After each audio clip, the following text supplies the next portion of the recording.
তো আমার বন্ধু বলছে সরস্বতী পুজোতে চলে এলো, তো তোর প্ল্যানটা কি?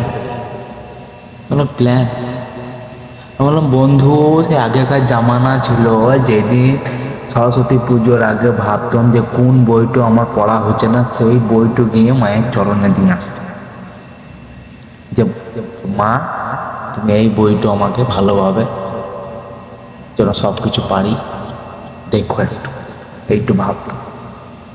আর এখনকার জামানা সরস্বতী পুজো বলছে বাবু কোন শাড়িটা পরে আসবে, কোন পার্কে যাবো,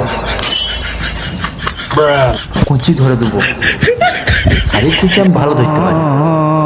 এখনকার জামানা পুজো আর আমাদের জামানা ছিল। আর পুজোর প্ল্যান আমার বাল প্ল্যান করে ঘুমোইল গান